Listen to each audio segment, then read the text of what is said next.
మరి సమయంలో beloved and honorable pastor గారు వచ్చి మనకి 5 నిమిషాలు అతని వాక్యాన్ని పంచుకోవాల్సిందిగా కోరుచున్నాం. అందరూ చప్పట్లు కూడా చూద్దాం.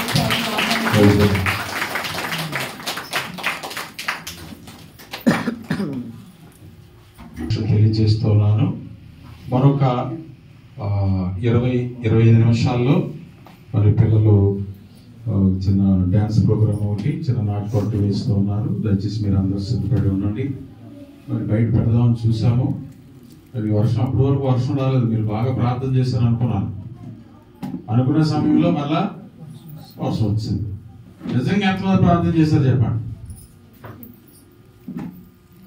అందరు కలిసి చేశారా, సింగిల్ చేశారా? ఎవరింట్లో చేశారా? దేవునికి స్తోత్రం.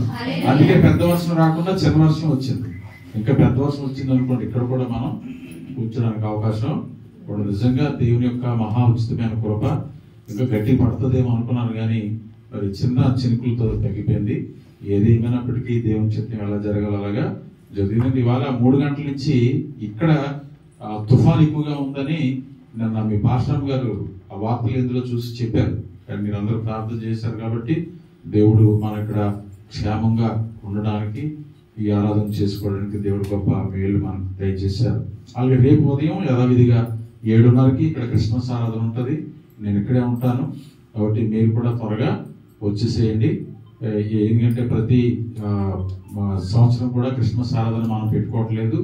ఇప్పుడు ఈ వారం క్రిస్మస్ ఆరాధన పెడతాం. ఏమా రేపు ఉదయం కేక్ కటింగ్ కూడా ఉంటుంది. ఈ రోజు కూడా ఉందా? Very good. ఉదయం కూడా ఉంటుంది కేక్ కటింగ్. దయచేసి మీరందరూ కుటుంబాలతో రావాలి దేవుని సన్నిధికి. క్యారల్స్ ఉందా? క్యారల్స్ అంటే వర్షం లేదు కదమ్మా. వర్షం లేదు కాబట్టి మీ గృహాలు దర్శిస్తాము. మీరు అందరూ పప్పలై వండే ఉంటారు కదా మా కొరకు. మళ్ళీ 5 తిన్నాకైనా రావాలి మేము కదా.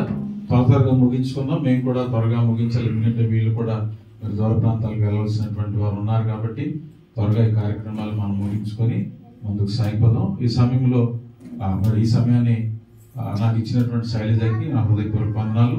ఈ ముఖ్యంగా వీళ్ళు ముగ్గురిని ఎందుకు ఇక్కడ కూర్చోబెట్టినంటే అవనస్తుల్ని మరి వీరు ముగ్గురు కూడా పరిచర్యలో నేను దేవుని పని చేసే వాళ్ళని గౌరవిస్తాను. దేవుని స్తోత్రం కలుగుతుంది.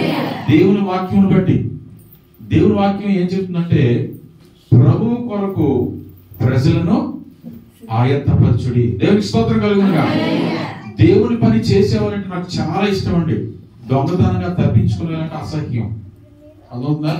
పని చేసేవాళ్ళంటే చాలా ఇష్టం. ముఖ్యంగా అంటే యవనస్తులు అందరూ పని చేస్తారు, కానీ వీళ్ళు ముగ్గురు చేసేటువంటి పరిచర్య వేరు. ఏమిటి అంటే మరి విశ్వాసులను ఆయత్తపరుస్తూ ఉంటారు.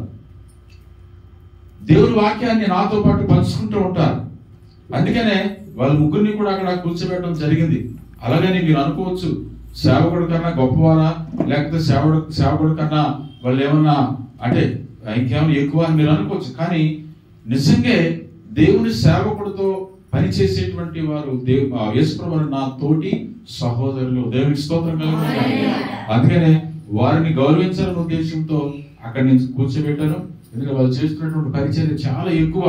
వాళ్ళు ఉద్యోగాలు చేసుకుంటూ పనులు చేసుకుంటూ, అంతేకాకుండా దేవుని వాక్యం ప్రకటించాలంటే ముందు దానికి కావాల్సిన ఏంటి కావాలమ్మా చెప్పండి అందరూ?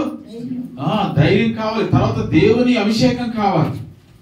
అదొక దేవుని యొక్క మంచి ఆలోచన కావాలి. దేవుడు నడిపించాలి. అటువంటి త్యాగాన్ని కలిగి ఉండాలి. ప్రతి వారం కూడా మరి కీర్తనలు ధ్యానిస్తుంటారు. ఒకరి తర్వాత ఒకరు ధ్యానిస్తూ ఉంటారు.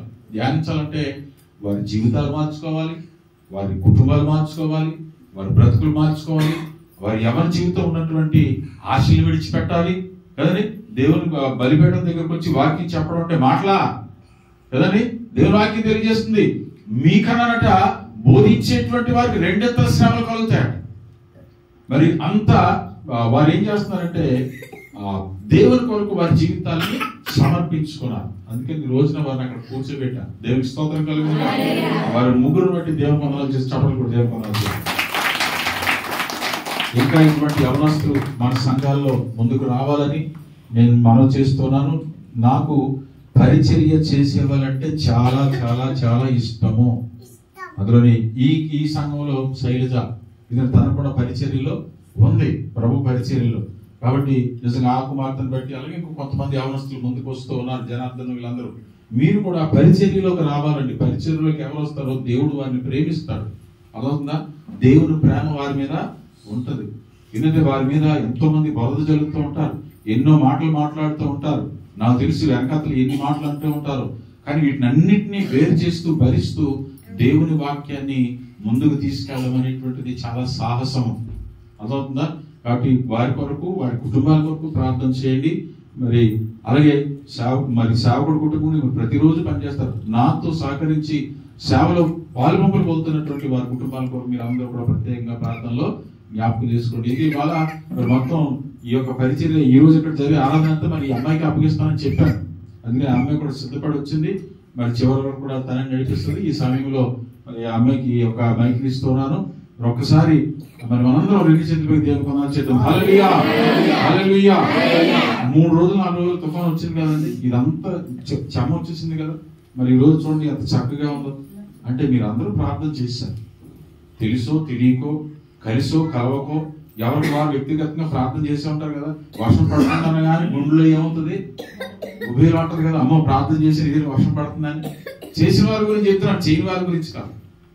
అనిపిస్తుందా? అనిపిస్తుంది. కానీ దేవుడు చాలా చక్కగా వాతావరణం చల్లగా ఉంది. కాబట్టి మీరు అందరూ కూడా ప్రార్థన చేసి ఇలాంటి ప్రార్థనలు మన జీవితాలు ఎల్లప్పుడూ కూడా కావాలి. దేవుడి మాటలు దీవించింది కాక.